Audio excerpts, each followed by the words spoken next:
Hi everybody, my name is Rachel, I'm an alcoholic. Kim, thank you very much. This is really cool. It's neat to be a part of, and I appreciate being invited. I am nervous, and I think that's probably pretty normal, pretty okay. I'm just going to go ahead and get started. So I took my first drink probably in the 7th grade, and I had wanted to drink for as long as I could remember. I saw my grandparents drink, I saw people drink in the movies, I saw my mom drink, and it just looked fun, right? It just looked fun, it looked glamorous, it looked like a really good time, and I wanted to be grown up. And so I was with a girlfriend of mine. I spent the night with my friend, and we mixed together some wine and some Sprite and some Kool-Aid. And the truth is, the Sprite was probably the important part because it gave it the bubbles, right? We didn't get drunk, we just got silly, right? I remember like swinging on her refrigerator door saying, oh, that last drink was a doozy. We had a leather boa, and it was just a lot of fun. That was really it. Kelly was the first person I drank with. She's the first person I skipped school with. She was the first person that I snuck out at night with. And Kelly was the first person that I felt like I fit in with. I felt like she liked me for me. Up until that point, I always thought people hung out with me because they felt sorry for me, or because they needed somebody to laugh at, or just because there was nobody else available, right? And so that's why they hung out with me. When I got sober, I heard people say that sometimes we compare our insides to other people's outsides. And I can do that in sobriety. I can be like, oh my gosh, I'm so nervous and whatever, and you guys are all the cool kids in AA. But that's, like Kelly's outsides matched my insides. And I feel really shallow when I say that. Kelly she had lots of acne, she had scars, she had big frizzy hair, she had some surgery, she had some scarring from surgery she had when she was young. She had to wear a brace because she had scoliosis. And like I said, her outsides matched my insides, and she was the first person that I felt like liked me for me with. And we did a lot of firsts together. And she died not too long after I had that first drink, and I was crushed. I was devastated. I wasn't able to process that loss. And eventually, I don't know. Like I remember somebody calling and saying, "This is, that Kelly died," and I hung up. Her mom called and had to explain to me, this really happened. And my mom, I was supposed to babysit that night, and my mom said, Rachel, you really shouldn't do this. Like your best friend just died. And I said, no, I want to babysit. I want to be responsible. The next day she said I didn't have to go to school, and I had been trying to get out of going to school since like the 2nd grade. And again, she said, you don't have to go, but I said I want to go because I want to be responsible. And that wasn't the truth. The truth is I just couldn't have those feelings. I couldn't be alone with those feelings. And it really wasn't until sobriety that I was able to process that loss of my friend and grieve and honor Kelly. Anyway, so while we took our first drink together and we just really got silly, I would have my first real drink a little bit later, about a year later. My mom and I are from Ohio, and we moved to a couple different places in Ohio, in New York. The drink with Kelly was in Florida, and eventually we moved here to North Carolina. And I fell in with some girls who were drinking. And the first drink that I took here that I really got to feel the effects of alcohol, I think I just light up even now thinking about it, right? I was with a couple of friends of mine. We were hanging out in their treehouse. I don't know what we were drinking. It was clear. And I just remember and how it burned down my throat, down into my tummy, and it just radiated through my toes and through my fingertips. And it was just like that, right? Like all of the knots that I didn't know I had loosened up. All of the muscles that were tight like this, they just loosened up, and I was okay in my skin, right? Where previously I didn't feel like I was enough, now that I was drinking, I was, right? I was funny enough, I was smart enough, I was pretty enough, I was enough, and maybe not just enough, maybe I was better than others. And anyway, so went and visited a couple of different places. We got kicked out of a couple of different places. And apparently, when I am drinking, I'm obnoxious and annoying. And so the guys that were with me, they got rid of me. They ditched me at my house. And my mom is somebody who always held me accountable for my actions. I didn't get grounded for like 2 months or anything like that. She didn't scream and yell. But if I got in trouble, I had some like very serious accountability. I remember my mom like had grounded me, and I wasn't allowed to like use the phone. I wasn't allowed to go anywhere. I wasn't allowed to like eat sweets. And a friend of mine came over to my house, and she didn't realize I was grounded. And I am the kind of person, like, I got extra chores when I was grounded. And this girl, she didn't know I was grounded. She came to my house, and she ended up with extra chores. And so when I had got ditched at my house, a friend called and was like, oh my God, you're drunk. We do not want your mom to find you because we will never see you again. And that was probably true. So a girlfriend picked me up and took me to another friend's house. And by the time I got to my girlfriend Chris's house, the world was spinning, right? Like everything was spinning. I was laying on the floor in her bedroom, just puking my guts out, throwing up into this big giant soup pot. And, I wasn't feeling that sense of ease and comfort anymore. I remember just praying that alcoholic prayer, like, God, please let me live and I won't do this again. And Chris was like 16. She was an experienced drinker. She had a wet cloth. She was patting me on her forehead, and she said, it's going to be okay. You're going to be fine. And I eventually passed out. And her family, they all worked second shift jobs, and after work, they'd go to like a bar, and then they came home late at night. And so when they came home, I got woken up late at night. And it's really, really important for me to remember what happened when I got woken up at like 2 a.m. It wasn't, oh my gosh, I lived, thank goodness, never doing that again. No. It was that alcoholic insanity, that sober thought that it's going to be different, right? So when I got woken up at 2 a.m., I had the thinking like, oh, I should have just eaten first. If I would have eaten first, it wouldn't have gotten that bad. Or maybe if I drank brown liquor instead of clear liquor, that wouldn't have happened. And so it's important, again, for me to remember that insanity of the first drink, that sober thought, that it's going to be different, that was with me from the very, very first night that I drank.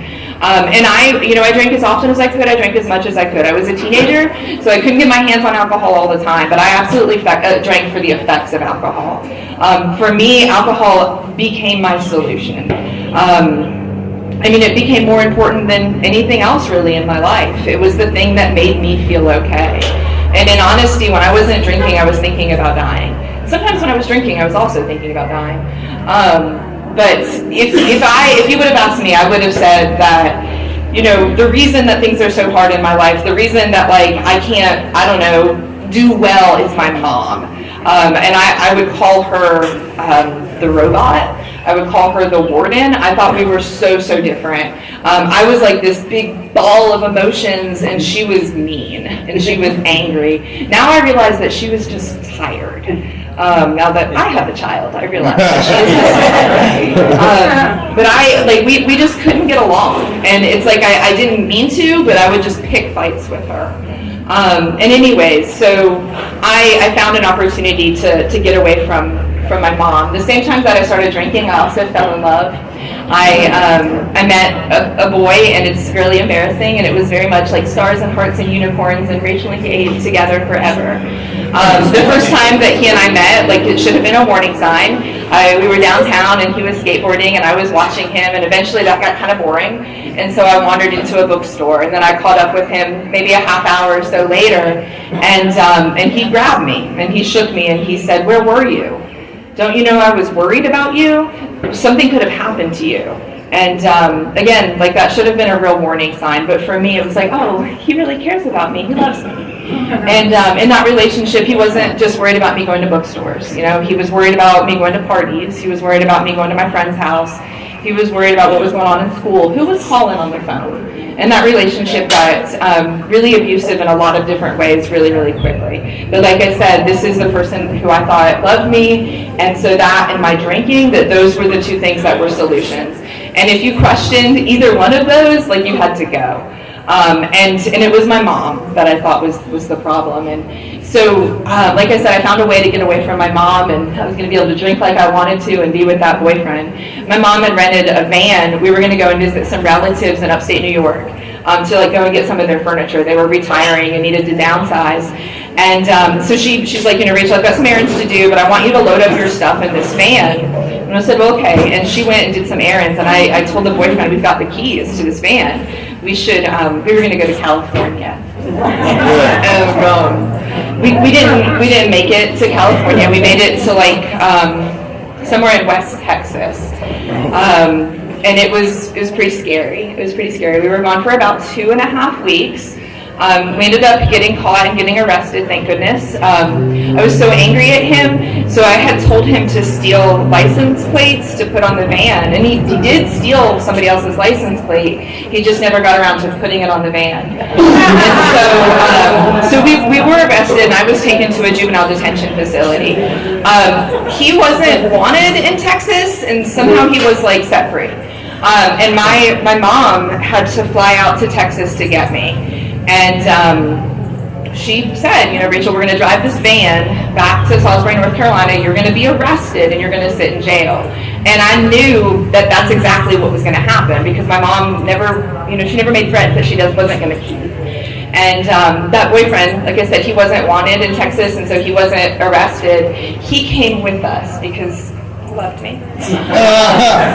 And that, like, on one hand, that was a really, really, really long trip back from Texas, right? On the other hand, it went by kind of quickly, because she did exactly what she said. She took me to the magistrate's office, and I was arrested, and I yelled, and I spit, and I cussed at her. And I remember telling her, like, what kind of mother are you? You're going to let your 16-year-old kid sit in jail. Don't you know the kind of people that are in jail? And today I know that we're the kind of people that are in jail. And I can't imagine like doing that. And I'm so thankful that my mom did. I'm so thankful that my mom let me sit in jail at 16 years old. So I was there for a few weeks, and I'm not dumb. Like I could see that drinking was a problem. Like drinking's why I'm flunking out of school. Drinking's why like I'm losing friendships. Drinking's why like I can't get along with my mom, and so I'm just not going to drink. This makes sense. The boyfriend, like I said, he came home with us. He ended up getting arrested, and we sent love letters on the little library cart to each other, and we were making some plans. When we got out of jail, my mom just didn't know the stuff that was going on when she wasn't around, and she let him move in with us. And one night, we neither one of us could stay sober. Like he couldn't stay sober, I couldn't stay sober. And so one night, in just this big drunken rage, he attacked me, and then he attacked my mom's boyfriend, and he was arrested. And in the middle of the night, I walked from our house to the jail, to like where the detention center was, and said that you've arrested the wrong person. You really need to go back and arrest my mom. My mom is the person that's, she's the one that's causing all these problems. And so she had to come and get me in the middle of the night and bring me back home. And what happened next, I don't have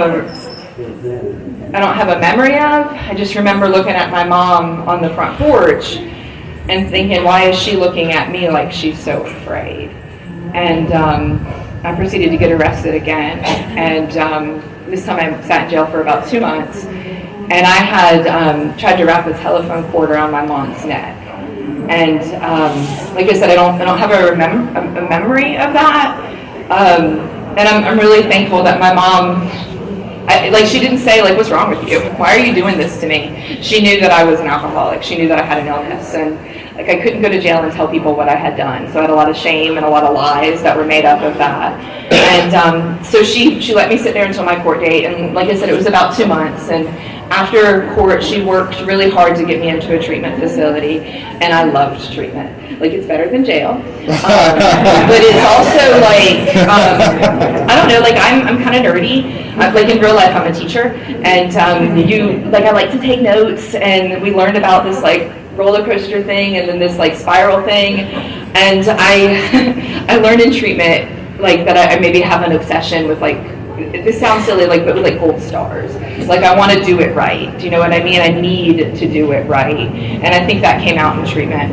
But anyways, like, it was great. And I had every opportunity to stay sober after that. I had gotten accepted into a small, like a really small school where the teachers were very, very supportive. A couple of close friends were there with me. I was going to like outpatient meetings. My mom moved somebody in, an old friend of hers who was going to take me to and from AA meetings. She just didn't realize that he was addicted to crack. And so, like, I had to use my 50-cent words on him, right? Like, I had to tell him about the roller coaster and about the spiral. And it got my focus off of me. Though, when I did... when I was in treatment and then eventually got out, I went to what would later become my home group. And at that time, they met in the second story of an antique building. And at that time it was like, I don't know, it's probably in my memory now, it's probably worse, but it was smoky, kind of like now. And there was like chairs, and they were, or like couches and chairs, and they were stinky and smelly. And there was a chair by the kid to go up the stairs by the door. Like, there was a chair there, and we called that the jump seat. And that's the chair I sat in. And I cried. And I just cried the whole meeting. And I remember thinking, you know, this thing, this AA thing, this is awesome. This is amazing for you guys. Because you're alcoholics. And I wasn't, and like, despite all of this evidence, I wasn't entirely sure I was an alcoholic. I thought I was maybe just a bad person. Like, I couldn't stop drinking. I couldn't stop lying. I couldn't stop stealing. I couldn't stop cheating. I couldn't stop hurting the people that I loved. I didn't know that those things were all symptoms of untreated alcoholism. And the thing is, I didn't stay around long enough to find out. Also, I was 16, right? And like, they weren't 16. You know, they were a lot older, and I just couldn't see this. And so I didn't stay sober. And I don't remember, after treatment, I was with a girlfriend of mine. She passed me something in her car, and I took it.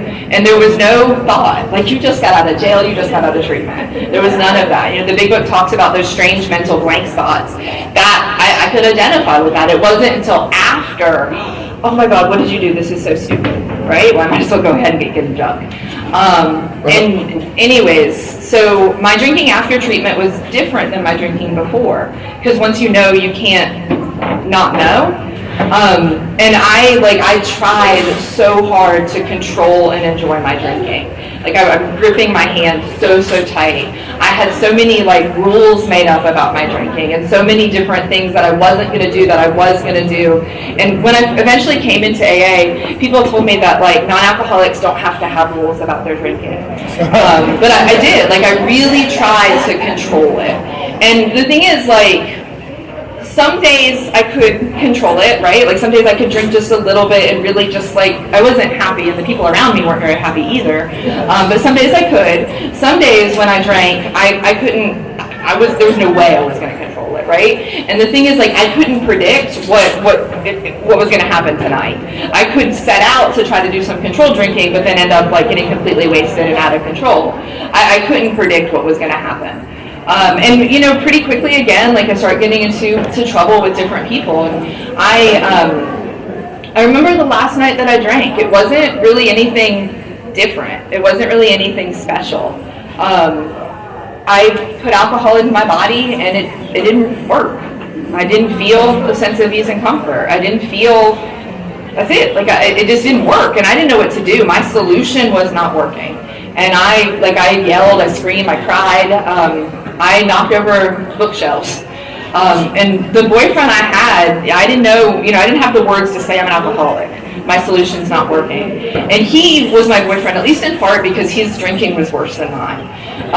He had been recently gotten in trouble with some kind of like seeds and TNT and Kool-Aid or something, and he had been sentenced to AA. And I had given him my big book from treatment and said, like, I think you need that. And then he was telling me, like, maybe you need to try AA. Maybe you need to do this. And, you know, my first day sober, my sobriety date is February the 19th of 2000, which is absolutely crazy. Like, that is absolutely crazy, and I'm incredibly grateful for that. But my first day sober wasn't trying to be here with you nice people.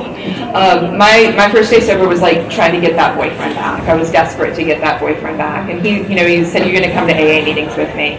And I know at my first meeting I picked up my white chip. Like, I don't know what they talked about, but I must have felt some kind of connection, some sense of hope. And the girl that gave me my white chip, she was like the opposite of me. She had this like long curly hair, she had clean skin, clear eyes, and a bright smile, like a good toothpaste commercial. Like, and I wasn't that. Like, I wasn't smiling, I wasn't clean, I wasn't happy. And she gave me this chip, and I also didn't have manners. She gave me this chip and she said, Rachel, if you put this chip in your mouth and it dissolves, then you can take a drink. Otherwise, you just keep coming back. And kind of dumb, but okay, And so we went to meetings, and I went there at 7:58. We left at 9:02, and did that for a couple of weeks. And then eventually, he went out of town. He went to go play band somewhere, and made me practice that I'd keep going to meetings. And what happened next is like not a suggestion, but you're supposed to, like go out to dinner with people, you're supposed to get to know people, you're supposed to fellowship, stuff like that. And so a really cute guy was at a meeting, and so we decided after the meeting to go out to eat, and he came back to my house. He didn't drive, and so he came back to my house and we did some fellowshipping. And he didn't, like I said, he didn't drive, and so he didn't ask me to take him home for a while. And it ended up being like maybe a month and a half or so that he stayed with me. And again, that's not a suggestion. He knew that you were supposed to get to meetings early. He knew you were supposed to go to lots of different meetings. He was an artist, and I remember thinking he's so deep. He would like meditate and tell me, these are the truths I understand about our big book, Rachel. And I wasn't going to be outdone by him, so I was going to meditate and tell him this is what I understood about the big book. And he went away. After about a month and a half, I say, he got accepted into like a long-term treatment farm.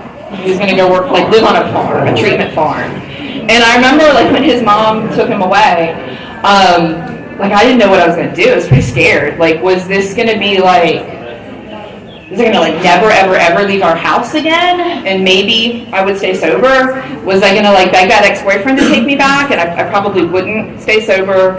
Or was I going to give this AA thing a try? And I didn't really know what that meant. I wasn't really sure. In early sobriety, I needed to take a nap. People, even today, tease me about that. So I took a nap, and when I woke up, it was 6 o'clock. And at 6 o'clock, you get up and you go to the basic group, and then you stick around for the 8 o'clock meeting. And I am very, very, very thankful that was an example of my higher power doing for me what I couldn't do for myself. That was if that would have been my decision to make, I know I wouldn't be sober, right? But because that habit of going to meetings was already instilled in me, that's what I did. I'm going to give this AA thing a try. And I remember, all right, so you have to get a sponsor, and there was this man in what would be my home group, and he was sober since November 5th, 1984. November 4th, 1985. One of those. And he, that's almost as old as I am, okay? And he shared at every meeting, and sometimes he shared twice at every meeting, maybe even more. And he usually shared for 5 or 10 minutes. And so I just knew that this guy was the president of AA, and I was gonna ask him to be my sponsor. And thank goodness he said no. But he told me who to ask. And anyways, that person, that old timer in my home group, so much of what I say and so much of the way I understand our big book is because of him.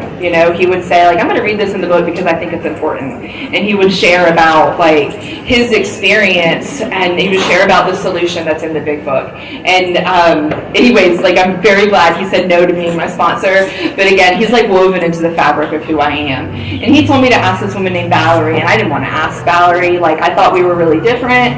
But the president told you to do it, so I did. And she is the person that help me to figure out that I'm an alcoholic. And that's like the greatest responsibility that we have, is to like help somebody new figure out if they're an alcoholic or not. And if you are, this is going to work for us, right? So she had me read the big book, and she talked to me about my alcoholism. She talked to me about being powerless, about that like mental obsession, and then that phenomenon of craving, that physical allergy. And I got it. Like that part, I got that powerlessness part. I understood that physical allergy, that when I put alcohol into my body, like I couldn't predict what was going to happen next. Like that when I took a drink, then the drink would demand that I have another drink, right? Like I understood that doesn't happen in non-alcoholics. When non-alcoholics feel a little tipsy, they might say, oh, that's enough, and I'm like, ooh, let's get some more. And like the idea of the mental obsession, like for me, that was the solution. It didn't matter, if I was angry, if I was sad, if I was upset, a drink was going to make it better. A drink was going to make it, if I was like celebrating, a drink was going to make it better, right? It didn't matter if it was Friday or if it was Tuesday, like a drink was always going to be the solution. And so like I understood that powerlessness part. The unmanageability part, I had a little bit more of a hard time with. I was flunking out of community college. I was in college. I like had a job. I had this stuff, but like she said, one of the things she talked to me about unmanageability. She said like all of the people in your life, you're a different person for. You're a different person for your mom. You're a different person for your boyfriend. You're a different person for these people at school. You're a different person for these people like here in AA. And that to me was helpful. The trouble, though, that I had with that unmanageability idea, like, it would come up a bit later. And anyways, with the second step, she led with the insanity. And like, what? I don't like that word. But she talked to me about the insanity of the first drink. And I couldn't argue with that. Like, that was with me from the very, very first night that I drank. She talked to me about the insanity of just doing the same thing over and over again, expecting different results, right? That's just a plain insanity that was my life. And by the time I was here, I had the gift of desperation, right? So like in high school, I knew everything. So like the first time I came to AA, I knew everything. And I teach high school, and I do know that teenagers know everything. I could have an idea that there was some kind of like higher power, some kind of spirit of nature, spirit of the universe, something that made the grass grow, made the seasons change, but not personal to you. Like it talks about in the big book, that's where my mind snapped shut, right? But because drinking beat me into the state of like reasonableness, teachableness, open-mindedness, right? Like things like good orderly direction and group of drunks, like that was so important to me. And for me, that was like the beginning of the opening to start a relationship with a higher power. So like coming to believe that a power greater than myself could restore me to sanity really was a process, right? Like a come to believe kind of a thing. And when Valerie and I started talking about my third step, I balked. I balked. Like this, turn your will and your life over. Like, what does this even mean? And she said, it's like, well, turning your thinking and your actions. And I'm like, well, I already gave you guys my drinking, because like my group of drunks was my higher power. I already gave you guys my drinking. What do you want? And she like, it's your will and your actions, right? It's everything. And like the change from like the group of drunks to like a different, like a higher power, kind of, that had started. But again, like I balked. I don't know, like I don't know exactly what it meant.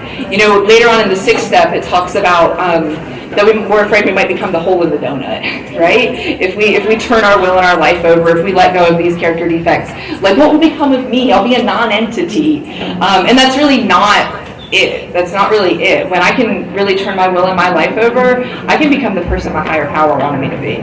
But that was a lot different from when I was there with Valerie. And Valerie, I think I just wore her down. And she said, all it is it's a decision to try steps 4 through 12. That's all. Yeah. And I thought, okay, I can do that. I'm not afraid of that. Let's do it. Let's say that third step prayer. And the difference between that and then today is a lot of difference. Like the difference of like, am I turning my will over, or am I practicing self-will? I used to say that the chances are that if I'm having a problem today, it's probably a third step problem. And I think that's kind of true, but I think it's also maybe kind of a second step problem. That even though I'm sober, even though I have a relationship with a higher power, I think sometimes I'm still like like in the book it says like we can't play God and how does it say it? Like I don't remember exactly how it says it, but it's like we can't like trust God and play God at the same time. And sometimes I'm still playing God. Like sometimes I still need to come to believe that my higher power can do this. Anyway, so Valerie wanted me to do my inventory, and she sponsored me the way she had been sponsored. So she gave me this big stack of papers, and I wrote everything on it and little check marks and stuff. And when it was time to do my 5th step, I was at Valerie's house, and so when she first sponsored me, she has 5 boys, but I think when she first sponsored me, only 2 of them lived with her. And eventually, like, all of the boys came back home. She got custody of all of the boys, and she got a Habitat for Humanity house. And I like to say, like, I helped put the roof on, but really I just, like, flirted with somebody who was putting the roof on. But I was on the roof. And anyways, like, so she was in this house, and we were doing my 5th step in her room, and she'd have to yell, like, shut up to the boys. And I told her everything, right? But, like, I was nuts as a new person in sobriety, so I was always calling my sponsor and telling her everything. So, like, she knew, right? She knew. And we did this 5th step, and I told her everything, and I don't know, like, I thought something was going to happen. I thought, like, the weight of the world was going to be lifted off my shoulders. I thought, like, the clouds were going to part. And that didn't happen. I told her, I don't think this isn't working. And she said, well, maybe you didn't do your 4th step right. And that's not what I wanted to hear, but it's exactly what I needed to hear. At that time, somebody gave me a set of tapes of 2 guys, going through the big book. And they talked about doing your 4th step inventory the way it's outlined in the big book. And I didn't know you could do that, because that's not how it was shared with me. But when I did that, when I wrote down whether it was like my resentments, my fears, my sexual inventory, whatever it was, when I wrote down like, this is the thing, this is like the part of me that it affects, and then this is my part, it was there, it was in black and white. I can think 2 completely opposite thoughts at the same time, but it wasn't moving anymore. And just being able to write it down and see how I am affected and start to see my part, there was freedom in that. And then when I got to share that with another person, when I could see my part, I wasn't the victim anymore. That was it. And I knew that then I could take these things to my higher power and I could begin to change. And when it was time for me to do my 5th step, Valerie, like the boys and her house and her new job and her husband, all of those things that came to her in AA are the things that took her out of AA. And I had to get a different sponsor, and it took a long time for Valerie to make it back into the rooms of Alcoholics Anonymous. And when she did, she was angry, and she had a really hard time staying sober. She eventually did. She eventually did stay sober. But anyways, I had to ask somebody else to be my sponsor, and we did it. We did the 5th step, and I told her all the things that I'd done, but more importantly, I told her all the things that I had felt, right? The things that I had thought. And, she matched me, right? She knew, like, I wasn't alone. That was it. I wasn't alone. In my drinking, I always have instinctively knew that if you really knew me, that you wouldn't like me. And, Mary taught me that that's not the truth. Like, if I am willing to share with you what it is that I'm afraid you're going to find out, chances are you have done something or you've thought something or some kind of experience that's really similar. But it's in that vulnerability that God can come in and do the work, that God can come in and change me. I know that in those relationships, that's where the change happens. And, we did my 5th step forever, and she told me, okay, it says in the big book, like, go and be quiet for an hour, make sure you're not trying to make mortar without sand, look over those first 5 proposals, that kind of a thing. And so I did that, and I was done, I was ready. And so, steps 6 and 7 are just like the next 2 short little paragraphs in the book. And I felt like I was entirely willing. And so I said the 7th step prayer, and I fully expected to wake up the next morning and that those defects would be removed. And they weren't. And I think I have learned, but continue to learn, that step 6 and step 7 are amazing steps in theory. In practice, they're really hard. In practice, how do we become entirely willing, right? Because I want to hold on to stuff. That practice, that's where my character can really, really change. When I said like I had this obsession with gold stars, like for me that selfishness and self-centeredness, it can show up in a lot of different ways. And one of the ways it shows up is I have to be the EST, right? Like I've got to be the best, I've got to be the smartest, I've got to be I remember like crying real tears at my sponsor's house because my test scores might not be the highest test scores this year, and they're always the highest test scores this year. And that was like really like deep ingrained in me, right? And like I've got to be the best AA member, and I've got to have all of these things right. It's like it's unnerving that you don't graduate in AA, like because like how do you know you're doing it right if you don't get a certificate? And like that like need to be perfect is self-reliance. Like that's all it is. Like when I can really let go and just trust my higher power, I don't have to be perfect, right? Like living on my own, living on self-propulsion, there is never enough of what I think I need. I don't know, probably like 100 years ago, my husband found out that he might lose his job. And I had this intense desire to go out and buy canned food, and I did. I bought a 50-pound bag of rice, and there were 2 of us at the time. Like, we had covered dish dinners, it was rice. I was bringing rice for a long time. Like, living on my own, there is never enough, whether it's food or shoes or good jobs, right?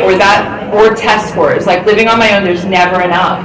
And so like really being able to let that go and trust my higher power and have perfect trust in my higher power, that's what step 6 and step 7 ask me to do. And that is incredibly difficult. But it's like we shoot for that type of perfection of trust in our higher power and fail, but then try it again and being willing to try it again. I had a sponsor one time, like definitely she talked to me about like humility, being teachable, being right-sized, not thinking less of myself, but thinking of myself less. But another definition she used was letting go of who we think we are for who our higher power wants me to be. And on my own, I'm pretty sure I'm like a spineless jellyfish and don't have anything to offer. But like I don't know how much work that God can do with jellyfish, right? Like learning how to like let go of who I think I am to be the person my higher power wants me to be, like to be of service to other people. And that's something that I've learned here in Alcoholics Anonymous, that every single one of us has something to offer, right? Like whether it's like shaking hands and saying welcome, whether it's chairing meetings, taking people through the big book, like we are uniquely qualified to be the key to life for somebody else, you know? And that lesson of I need to let go of what I think it's supposed to be for what my higher power wants it to be, like that's been something over and over I've had to learn. Whether it's me, whether it's, I gotta let go of what I think it's supposed to be a teacher. A big one, I have to let go of what I think it's supposed to be a mom, to really enjoy what my higher power has given me. Or even in Alcoholics Anonymous, like I have to let go, like I have in my head, this is what it means to be an AA member. Like this is the right way to do it. And I have to let go of that to really just, experience what my higher power wants me to experience, and to let go and to be able to trust my higher power. Anyways, so yeah, like I'm going to go ahead. I am thankful that in Alcoholics Anonymous, like you've restored my relationship. So the warden, my mother, the robot, today, like I get to be me with her. Like I get to be myself, and I'm really, really thankful for that. She's my greatest advocate, she's my greatest advocate. She's here and really helps me a lot with my daughter, which is amazing. Like to see, I do not remember her being that warm. I do not remember her being like that lighthearted. And it's really cool to get to see that, to have a relationship with her today. I was able, because of Alcoholics Anonymous, to restore a relationship with my father. And that was something I didn't know that I was missing, and something that I had like a lot of resentment about, that I didn't even know that I had a lot of resentment about. And the thing is, like, he didn't change. His behaviors didn't change. His saying, like, oh, I'll see you soon, and never showing up, or I'm going to call and not showing up, like, those things didn't change. But what did change is that I called, and I sent letters, and I went to visit, and it was a good thing. You guys in AA have showed me how to be a daughter, how to be a wife, how to be an employee, right? Like, I get to carry this into all of those different affairs. I think in AA, learning how to be somebody who is less selfish, not unselfish, but less selfish, like, and somebody to move from being a taker and what can I get in this situation to being a giver, like that's hard, and that's not always the truth, right? Because a lot of times, like, what can I get here? But learning how to, what can I give here? How can I be of service? How can I be of help? It has been in Alcoholics Anonymous. Like, I'm thankful that I've grown up here in Alcoholics Anonymous, and the people that were the happiest were the people that were involved, right? I remember hearing a speaker say, you got to come all the way in, and you got to sit all the way down. And only you're going to know if you're doing that. And so I got sober at a group that was active, that we had picnics, that we were going to assemblies, and we were going to conventions. And on one hand, Alcoholics Anonymous is big. It's amazing, right? We're in so many different countries. We have our big book translated into like over 70 different languages, and that is so cool. But on the other hand, Alcoholics Anonymous is really small, right? Like, we're just a friend of a friend away from each other. For me, like, my niche was in general service, and like Kim said, I got to serve as our Area 51 delegate, and it's okay if you don't know what that means. General service is the type of service that connects our home groups to AA as a whole, and that was an incredible experience. And just kind of interestingly, it didn't fix me, right? Like, I thought that, like, oh, if I get to be the delegate, then I'll be good, right? And it didn't. It's really been like what continues to be the thing that changes my life is developing this relationship with a higher power. And I don't know, it's a big deal. One of the times when I was serving as delegate, I got to serve as the chair of the committee that I sat in. And so it was going to be my second year, and I was like studying and reading and doing all of the things to get ready, right? Like, I was preparing, but I was trusting God, but really I was preparing. And I went to my home group, and it was like 6:30, and when I sat down, like, it was fine, it was 6:30. They had recently, like, this sounds bad, they had recently, like, taken the boards off of our windows, but they hadn't put the blinds back up yet. They had, like, redone the windows. And so through the meeting, the sun was setting, and the light was shining in. And, like, part of the way, like, I was anxious, right? Like, so I'm getting ready to serve, and I want to be the best delegate and the best chair and all of this stuff. And anyways, during the meeting, like, the sun moved, and it was shining on me. And that was nice, right? Until I couldn't see. Like, it was shining so bright in my eyes that I couldn't see the woman who was sitting in front of me. And I started crying, because I knew, like, I don't have to see her, and I don't have to know, do, or be everything. I can just trust my higher power. And, like, that experience was just, like, I know that that's available to me anytime, that I don't have to know, be, or do everything. Today my life is rich, it's full, it's not what I expected 25 years ago, it's not what I expected 5 years ago or 2 years ago, and that's okay, that part of, that's okay. I think I'm going to stop, because I know that food is ready, and it's just time. So, thank you.